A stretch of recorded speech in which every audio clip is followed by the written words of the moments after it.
Reba iyi kode akanyenyeri 2 7 6 akanyenyeri 3 8 5 5 urwego. Iyi kode napininze muri screen. Iyi kode mu gihe ushaka guforomata telefone yawe nibwo buryo bworoshye kandi bwizewe wakoresha uri guforomata telefone. Nk'igihe phone yawe yuzuye cyangwa se ubona iri kugenda gake yagutesha umutwe ukaba ushaka kuba wayiforomata, koresha kano gakode kazajya kagufasha. Iyi kode irizewe ariko icyitonderwa mbere yo kuyikoresha ukeneye kuba waforomata, banza ubike ibintu byawe byose ubisevinge ku yindi device cyangwa se ku yindi telefone cyangwa se kuri memory card, kuko iyi kode ukimara kuyandika ugashyiraho urwego, yo nta yandi mahitamo igusaba, nta n'ikindi kintu ikubwira ngo okay delete, oya yo ihita itangira process yo guforomata telefone. Ntago mbese nta mahitamo iguha ngo wenda wemeze niba ukeneye guforomata cyangwa se utabikeneye, yo ihita iforomata ku kanya. Hano rero muri call yawe ukimara kuzamo urahita uzamo hano nyine yandike akanyenyeri 2 7 6 7 akanyenyeri 3 8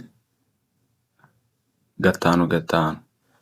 Noneho guys reba hano ngiye nanze gushyiraho urwego, ubu nshyizeho urwego kaba kabaye, ubu nahita foromata telefone yanjye, ariko njye sinshaka kuyiforomata, niyo mpamvu nanze kwirirwa nshyiraho urwego. Ariko wowe nuba ushaka guforomata telefone yawe wikirirwa ujya mu bintu byinshi, wikirirwa unyura muri setting muri bwa buryo bugoye, wowe vayo hano wandikemo aka gakode, ugimara gushyiraho urwego direct irahita yiforomata. Kano kantu rero jya ugakora muri telefone mu gihe ukeneye kuba waforomata. Naho ubaye ushaka kuba waforomata wabigerageza ukagaruka muri comment ukambwira niba bikunda. Ubundi buryo rero bwa kabiri abantu basanzwe bakoresha ku batabuzi, uza hano muri settings, amara kuza muri setting, uraza hano muri setting ukayinjiramo, wamara kwinjiramo ukamanuka ugategereza igafunguka, ukamanuka hasi handitse system, hano ukakanda, ukimara kuhakanda ugahita uza hano handitse receipt phone, hano gutya, ukimara kuhakanda ugahita uza hano handitse erase all data, hano gutya ukakanda. Ukimara kuhakanda reba ukuntu bahita bakubwira ngo erase all data. Hano bagenda bagusobanurira ibintu byose biraba formatted cyangwa se biraba deleted burundu, ugahitamo niba ukeneye kuba foromata cyangwa se utabikeneye. Ubu ni bwo buryo bwinshi abantu bakunda gukoresha, ariko uburyo bwiza nakuzaniye no kuba wakoresha kariya gakode. Rero iyo ukanze hano erase all data bitangira process yo kuba waforomata telefone, ugaforomata telefone, ama email yose, app zose, video n'amafoto na music cyashya bikavamo.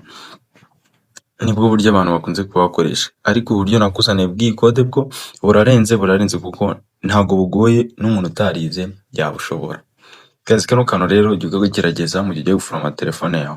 Niba nawe ubikoze rero ugasanga byakunze, garuka muri comment umbwira. Ariko nyabona niba kano gakode utarukaza ukabona ari ikintu gishya nkuzaniye, kandi subscribe niba uri mushya kuri channel yacu, kandi nawe nkushimira niba warakanze subscribe. Kandi subscribe rero we mushya ukande kuri like iyi video uze kuyisharinga undi muntu ukeneye kamenya bino bintu.